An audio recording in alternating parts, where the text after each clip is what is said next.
I love technology and how it has completely progressed the way that we play games in such a short amount of time.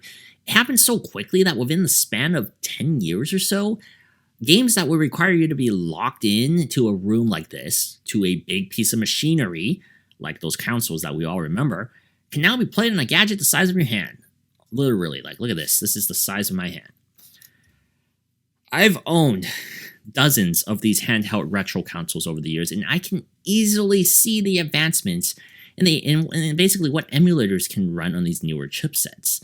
We got the Powkiddy RGB10S sent to us by Hekka.com to review, and while this may not be the sexiest name in the retro handheld market currently, for $75, there's still a lot of value to be explored in this nifty little device.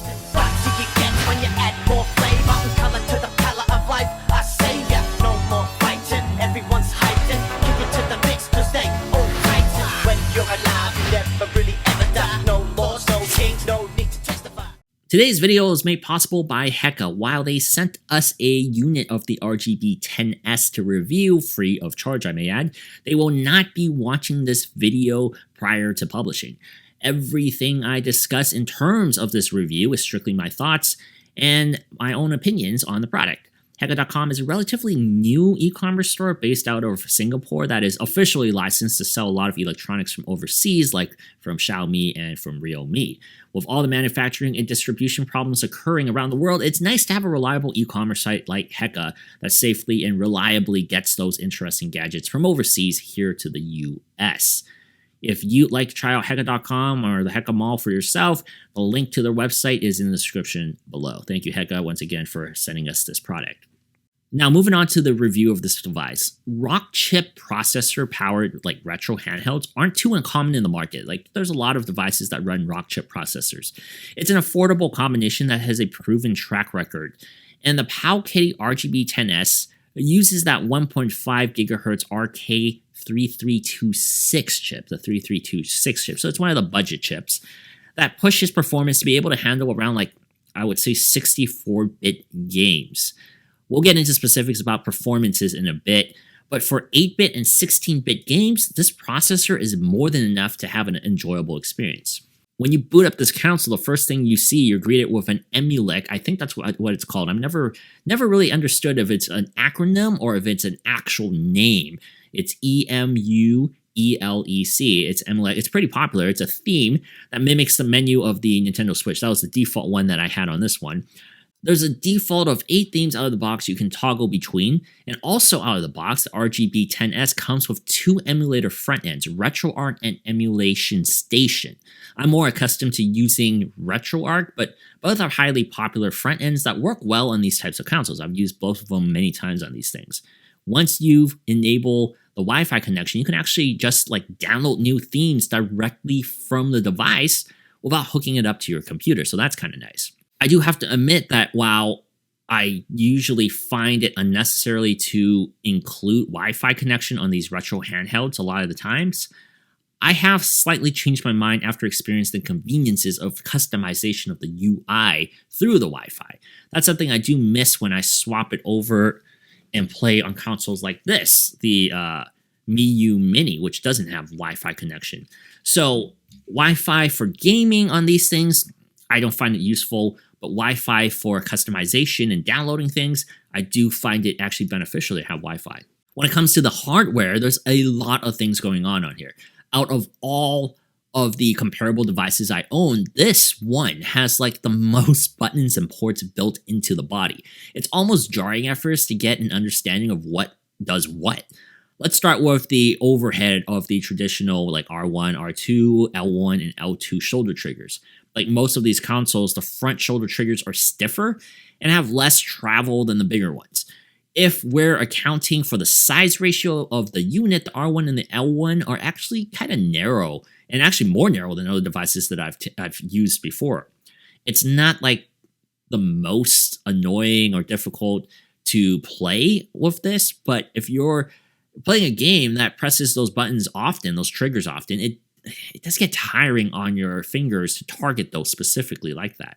Limiting the frame between the two sets of triggers are also where the ports and the external connections are located. There's a power button, a minuscule reset button that I can't even seem to press with my finger, as well as a micro SD card slot where a 64GB card with ROMs are already occupying that slot. The RGB10S allows for up to a 128GB card. A headphone jack splits up 2 USB-C ports. The one on the left is for charging with a 5-volt charger, while the one on the right is for OTG connections. Finally, on the furthest right is a Wi-Fi toggle that allows you to turn on and off the device's internet connectivity. Keep in mind, Wi-Fi usage will, of course, consume more power for the device, so I do keep it off most of the time. On the main face of the device, I do like how symmetrical the layout is.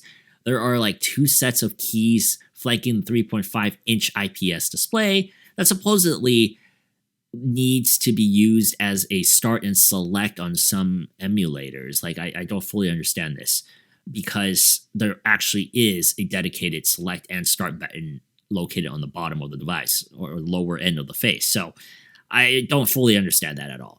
There's also an analog stick with a nice feeling like rubber head that resides directly above the directional pad. Pretty standard layout here. Directly on the opposite end of the screen are the X, Y, A, and B buttons. Once again, pretty standard. So putting that all together, that's quite a busy layout, but it's missing one important operational switch that I found to be surprising as an omission, and that's a volume scroll. There's no way to adjust audio natively like that. Instead, I kind of had to dig through the paperwork to find out how to do this, and there are a few different operational commands that actually require a combination of buttons together, kind of like think FN on your keyboard. You have to press a couple of things to do it, and I don't know, something like that should have been a core function for the device. Holding down the select button while pressing either up or down on the directional pad is how you adjust the audio levels, and it's not too hard to remember that in the long run, but it also isn't the best way to do it while in the heat of the moment during some gameplay. And some emulators actually lock you out of those main core functions like that. So the overarching menu system doesn't work when you're in certain emulators like that. So maybe that's what they're talking about using those 2 buttons. But even then, it's kind of like, it doesn't make sense. It's easier just to have a scroll wheel just to quickly adjust your audio like most devices have. While I did like the layout of the main functional buttons and the controls, pretty standard stuff once again, I found the RGB10S to be a little bit uncomfortable to hold. There isn't much support for the inner palms as well as the middle fingers when gripping the console. This is due to the narrow body shape that doesn't really leave much of like unused real estate open to rest your fingers and rest your palms on. The flat back matte body also makes it a little bit more difficult to get a solid grip onto the rear of the body. I also found that the rounded corners contribute to an even more uneven balance when holding it up. When I compare this console and the feel in my hand to the Retroid Retro Pocket, which shares this boxy form factor, I find it much more comfortable to hold that without straining my hands. The larger size for the empty real estate to rest those palms on, as well as the sharper edges, do help contribute to a more comfortable grip. So there are trade-offs to having a size difference like this. So we do sacrifice a little bit of comfort for the extra portability on the RGB10S. I don't know personally if it's worth the trade-off for something like this, for me personally, but to you, it might be. Now let's get into the meat of the review, which is the gameplay and why you're here. With the Rockchip and 1GB of RAM, I had a pretty good idea what the RGB10S could actually handle going into this review, because I've had experience with this chip. There are a bunch of emulators pre-installed that won't be out of place for anyone who has basically owned one of these handhelds, these Chinese handhelds. The usual batch of up to 16-bit games from 4th generation home consoles like the Sega Genesis and Super Nintendo will run near flawlessly with this particular hardware. Handheld consoles up to the PSP also run like a champ.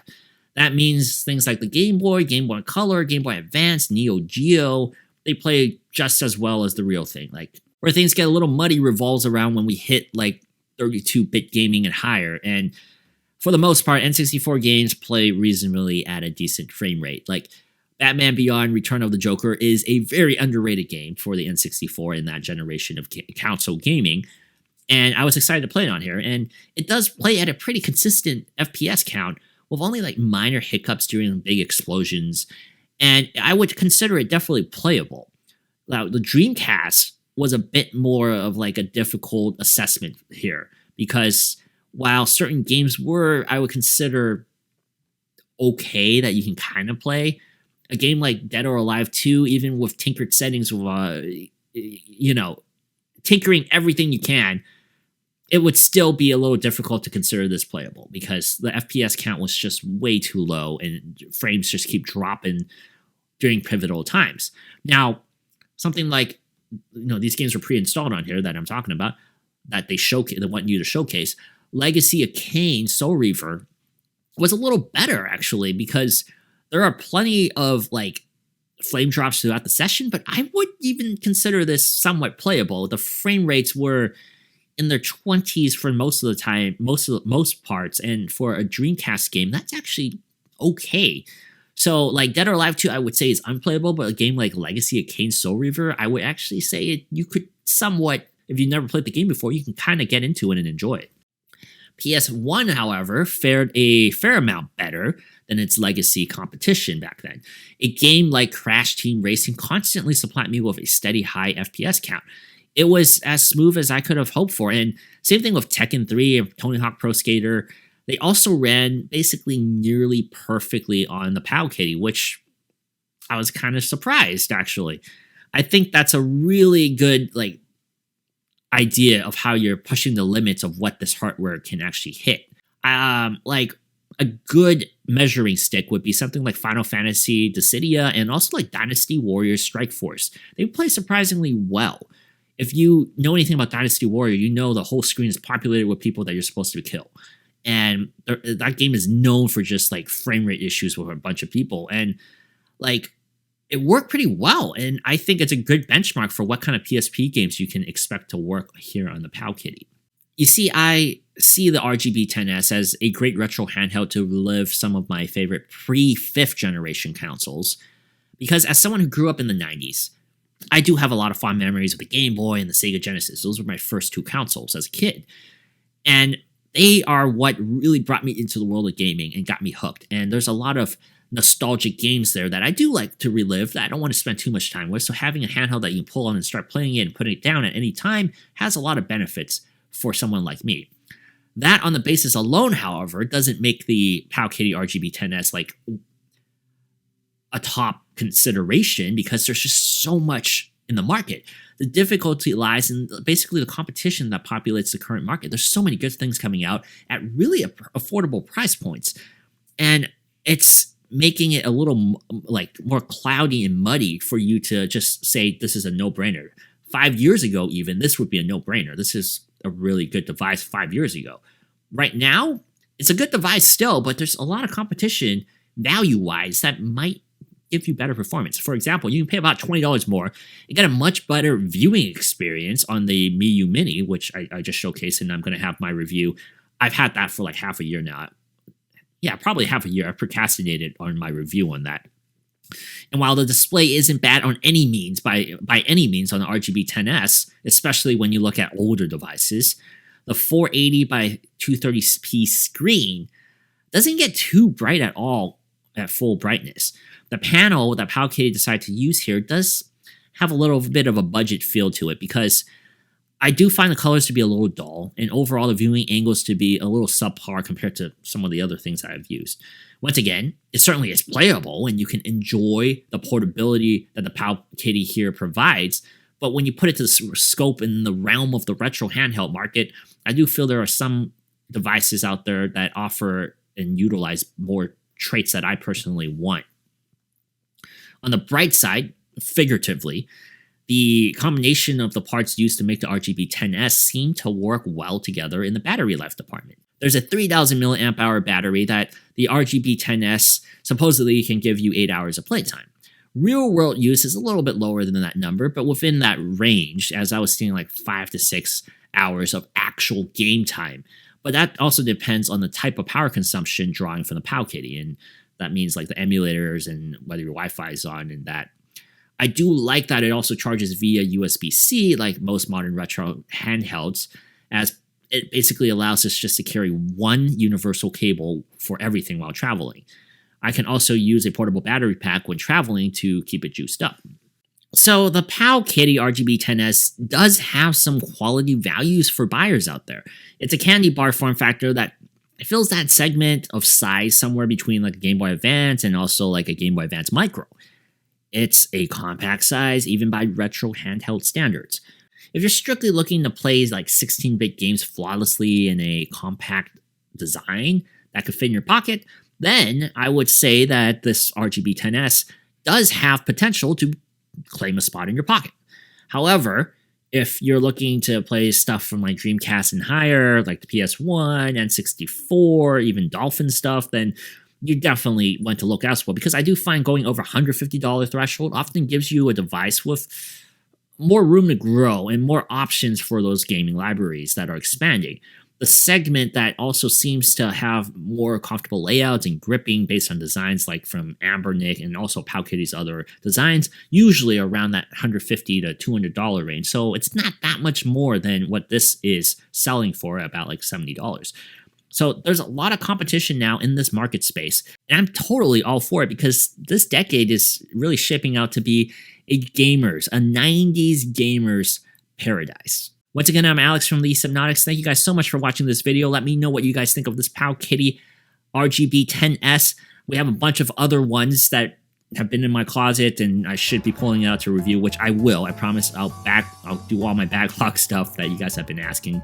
Hit that subscribe button, like, comment. Also, thank you so much for Hekka for sending us this device to review. We'll see you guys in the next video.